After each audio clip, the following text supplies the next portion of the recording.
त्रिकाल संध्या करता है। लेकिन क्या हुआ, एक दिन उसके पिता ने संध्या देने के लिए हवन के लिए जंगल में भेजा। तो जंगल में उसने क्या देखा, एक वेश्या को इतना सूरत देख लिया। जब उसको रब देखा तो इसकी दृष्टि दोष लग गया और उसी की संगत में लग गए। कहते हैं देखना है तो अच्छा देखो, बुरा नहीं देखना है। कहीं किसी झगड़ा हो रहा है तो अरे थोड़ा हट जाओ, देख तो लेना मुझे।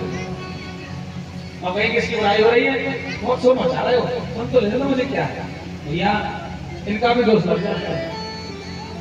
आज रामेल ने उस वैसा को देखा तो महाराज बिल्कुल वैसा ही बन गया है। संगत ही गुण रूप जय और संगत ही गुण जाए, ओ बास भास मिश्री एक ही भाव विचार। संगत का असर कैसा होता है, अगर मिश्री में बांस मिल जाता है तो वो बांस में मिश्री के भाव से डूब जाता है। और अच्छे व्यक्ति पर भी अगर कोई कलंक लग जाए तो वो मिट्टी में मिल जाता है। आज रामे वैसे आकर्षण रहने लगा है। सुखदेव जी कहते हैं एक दिन रामे चोरी चपाटी करने लगा। इसके गांव में संत निकले तो किस संतों ने पूछा भैया कोई भक्त का घर है क्या यहाँ? तो किसी मंचले ने कहा भैया हमारे यहाँ सबसे बड़े भक्त अजामिल हैं। अच्छा कहाँ है? बोले अजामिल है ना जो, उनका घर यही पास में है, वहाँ जाइए महाराज, वहाँ आपको भोजन प्रसादी मिल जाएगी। जिसमें कि संत अजामिल तो ऐसा था कि संतों का कमंडल छीन लेता था, लेकिन कुछ लोग संतों से मजाक कर लेते हैं। संतों ने अजामिल के दरवाजे पे आवाज लगाई, महाराज अरे भक्त अजामिल है क्या? जैसे दरवाजा खोला तो अजामिल की पत्नी की सरकार किसने कह दिया कि हमारे पति भक्त हैं। सरकार हमारे पति भक्त नहीं हैं, हमारे पति तो आपका मंडल भी छीन लेके लौट जाओ। लेकिन आज संतों ने कहा देखो देवी जैसे भी हैं, एक आज की प्रसादी तुम्हारे यहाँ होगी। तो देवी ने कहा महाराज सामग्री ले लो, आप पहाड़ बना लो। आज संतों ने प्रसादी बनाई है और प्रसादी पाई है। और जैसे ही संत रात्रि में विश्राम किए क्या देखा, रात्रि मजा में आया, भवन में प्रवेश कर गया। सुबह जैसे ही संत जाने लगे तो संतों को लगा कि इसका हमने अन्न खाया है, कुछ न कुछ उसको देके जाना चाहिए। तो संतों ने आवाज लगाई है, अरे भाई अजामिल आ गए हैं क्या? जैसे अजामिल लगा हाँ हाँ, मेरे दरवाजे पे कैसे आ गए? मैंने तुम्हारा अन्न खाया, आज तुम दक्षिणा ही दोगे हमें। जैसी दक्षिणा का नाम लिया अजामिल, वो सुनो महाराज आप कमंडल छीले कम है क्या? कमंडल भी छीन लूंगा तुम्हारा दक्षिणा, हटो यहाँ से। संत बोले अजामिल मुझे दक्षिणा नहीं चाहिए, मुझे एक वचन दे दो, जो तुम्हारी स्त्री गर्भवती है ना, इसका जो बालक है उसका नाम नारायण रख लेना। अजामिल बोला ठीक है। तो आज जैसे बालक हुआ है तो उस बालक का नाम नारायण रख लिया। एक दिन अजामिल को जैसे ही हम दूध खेलने लगे तो अजामिल आज अपने बालक खेल रहा है, उसको पाल रहा है। ते दूरे की अनकाश पुत्र नारायण, आज पुकार रहा है अरे नारायण यहाँ आओ, नारायण गुलाब दे सोते राजुहाव कुले। आज पुकार रहा है, आज बेटा तो नहीं आया लेकिन परम पिता परमात्मा ने अपने पार्षद भेज दिए, जाओ मेरे भक्त को यम के दूत परेशान कर रहे हैं। भगवान के पास आता है, बोले जाओ यहाँ से। बोले क्यों प्रभु? बोले भक्त है। अरे बोले भक्त नहीं है, दुष्ट है। बोले इसने अभी भगवान का नाम लिया है। बोले महाराज इसने भगवान का नाम नहीं, अपने बेटे का नाम लिया है। भगवान के पास बोले सुनो हम इसके बेटे के नाम तो 2 साल से है, लेकिन भगवान का नाम अनादिकाल से है, इसलिए वो भगवान का ही नाम हुआ है। जब हम के दूत नहीं माने तो भगवान ने दूतों में 2 लगा कर आज आपके दूत भागे अजामिल देख रहा है। यमराज से बोले सरकार जब हमारी कोई चलती नहीं तो हमको काय पर भेज रहे हैं? आज यमराज बोले क्या बात हुई? बोले महाराज उसने नारायण नाम जैसे उतारा, उसने अपने बेटे का नाम दिया, लेकिन आज भगवान के दूतों ने हम मार के लगाया। जैसे ही नारायण कहा तुरंत यमराज ने हाथ लगा लिया, खबरदार तो यहाँ बोले। तो बोले क्यों? बोले अगर यमलोक में किसी काम में पड़ गया तो पूरा यमलोक खाली हो जाएगा। तो भगवान का नाम बड़ा हितकारी है। नाम महा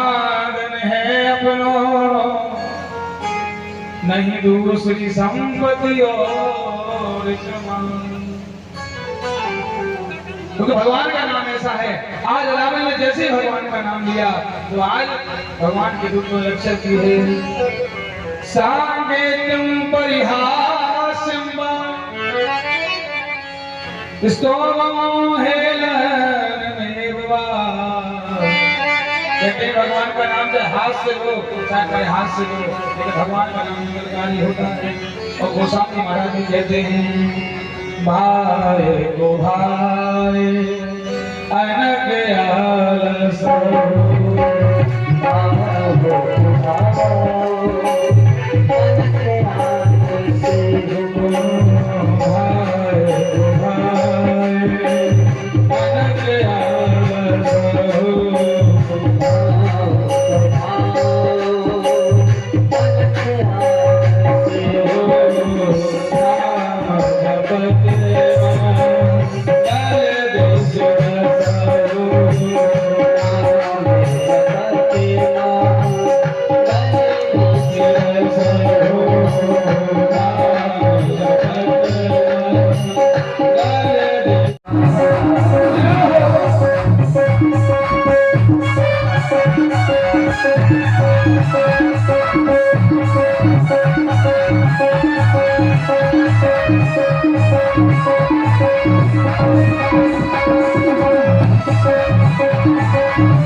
आज बुला रहे हैं देवता, भगवान प्रकट हो गए।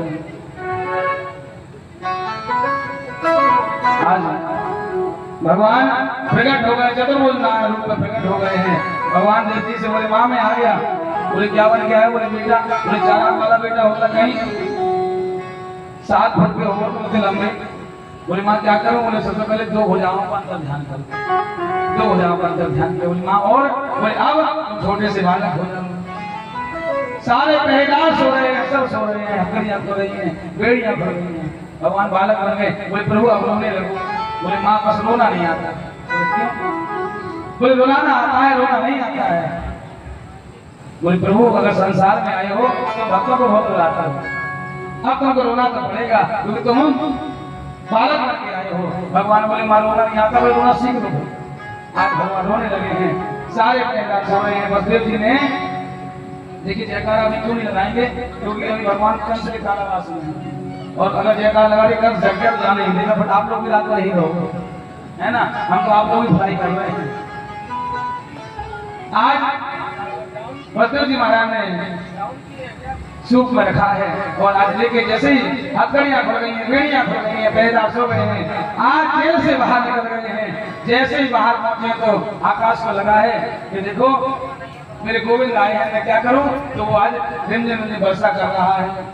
शेषनाग में लगा, मेरे ठाकुर जी भीग जाएंगे तो शेषनाग ने छत्र लगा दिया है। आज आगे बढ़ेंगे, जैसे ही यमुना जी में प्रवेश किए, यमुना जी को लगा मेरे पति देव आए हैं, क्योंकि यमुना जी एक ऐसी पत्नी है जिन्होंने अपने पति को जन्म देते देखा। आज यमुना जी बहाव पे है, क्योंकि चरण छूना चाह रही। जैसे ही बसदेव जी यहाँ पहुंची, भगवान बोले चोरी यमुना का ससुर को दवाई लगी क्या? बोले सरकार मेरे चरण छूने आप। तो आज भगवान ने नीचे चरण जी ने तो यमुना जी ने स्पर्श किया है। जैसे ही गोकुल पहुंचे हैं, यशोदा मैया सो रही हैं, वहां एक लाली सो रही है, तो बालक को सुलाया और लाली को उठाया।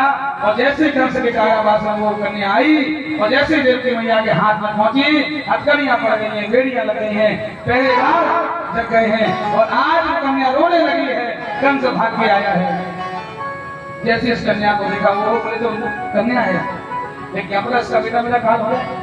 जैसे उस कन्या को मारने के किया, वो कन्या हाथ से छूट गई है और आकाश में गई। बोले कंस तो मुझे क्या मारेगा? तुझे मारने वाला तुम्हें 84 को सुन पैदा हो गया है। अब तो कंस की बुद्धि मारी गई कि देखो तो कितने पहरेदार लगाए, लेकिन मौत को नहीं रोक पाया। तो देखो भैया, कंस की बस की अवस्था है गई, लेकिन अभी तक छोड़ा न भाई। एक दिन ब्राह्मण नंद बाबा के भोजन करने आए हैं, तो ब्राह्मण ने भोजन किया। बाबा से बोले बाबा पत्रवान बाबा बोले चोरी भैया तुम मती मारी गई क्या? बोले क्यों? बोले 85 वर्ष की अवस्था है, अब छोड़ा है जाओ। बोले बाबा देख ब्राह्मण को आशीर्वाद निकस लो कोई डाला अगर हो जाए तो सुखा है। तो बोले बाबा एक ब्राह्मण बोले बाबा बालक तो है जाए। बोले एक काम करना पड़े। बोले काम एक अनुष्ठान करेंगे तुम्हारे नाम से। कहाँ? बोले यमुना जी पे। बाबा बाकी सामग्री भेज दो। तो दक्षिणा आना चाहिए बाबा। सामग्री कहाँ? बोले एक बोरा काजू को, एक बोरा बादाम को, और एक पीपा घी को, और एक पनो सिलवट्टा पीछे वालों, और भांग को घोड़ा। अब तो बाबा ने जैसे भेजे तो सारे ब्राह्मण खूब भांग घोट कर पिए और बादाम काजू को हलवा बना के खाएं और कहें कि हे प्रभु हमें खवाए जाओ और नंद के छोड़ा दे जाओ। एक जगह खोलने जाके कहा बाबा को लटकाओ। बोले क्यों? सबरे खप्पा है, भांग खा कर पीने करे, एको माला न करे। बाबा बोले क्यों ना करें? बोले बस एक बात कहेंगे हे प्रभु मैं खवाए जाओ, नंद के छोड़ा दे जाओ। बाबा बोले और क्या चाहिए? मुझे ब्राह्मण जाप करें चाहे ना करें, उन्होंने कह दिया तो मेरा काम पूरा हो जाएगा, मुझे विश्वास। और आज यशोदा मैया गर्भवती हो गई हैं। एक यशोदा मैया अपनी नंद सुनंदा से कही बहन एक काम करियो, अगर मुझे छोड़ा है जाए तो मुझे जगा देंगे। सुनंदा जी बोली बहन जाए छोड़ा और पूरे मोहल्ला जगाते और तू करी मुझे जगा देंगे। बोले बोला आज नंद बाबा जब से मैया गर्भवती हुई, नंद बाबा एक ही मंत्र जप रहे हैं। कैसे? यमुना जी के बगल में खड़े भाई बैठे और कह रहे हैं अब ना है भाई आगे तो पतो ना है। एक बाबा को जोड़े बाबा जो नौ मंत्र कहाँ से आया? कोई लाला सारे मंत्र भूल गए। क्यों? जो तेरी मैया गर्भवती हो गई, जब बस यही रहता कब छोड़ा है जाए। आज सुनंदा जी जैसे ही गई अपनी भाभी के भवन में, देखा कि बालक गोपाल सो रहा है, खेल रहा है। आज सुनंदा जी भागी बाबा के पास, बाबा बधाई हो बधाई। बाबा बोले लाली का बात की बधाई। बोले बाबा ये बताओ तो मौत कर दोगे। देखो नन्नों की नजर भाभी के गले में ज्यादा रहती। और रक्षाबंधन आया तो खास पर संभाल के रखना चाहिए। भैया का बैग पर्स खाली कर लो, 100 का नोट रखो, बस 500 का होगा, 100 चले जाएंगे सीधे सीधे। बाबा बोले क्या चाहिए? बोले बाबा जो भाभी गले में नौला का हार है ना, तो वो मुझे दोगे कि नहीं दोगे? अरे बोले मैंने कैसी बात है, ये नहीं 4 मुझे बताना क्या बात है। बोले बाबा छोड़ा कर देना है। जैसे इतना कहा ना तो बाबा भाई पर से कूद पड़े हैं। बोले नंद के लाला की मैया के बाबा की जय हो। आज जैसे नंद के लाला का जन्म हुआ है तो ब्राह्मणों को बुलाया है, षष्ठी वाचन पाठ कराया है और सुंदर बधाई हो रही है। आज बर्फी सी बजनार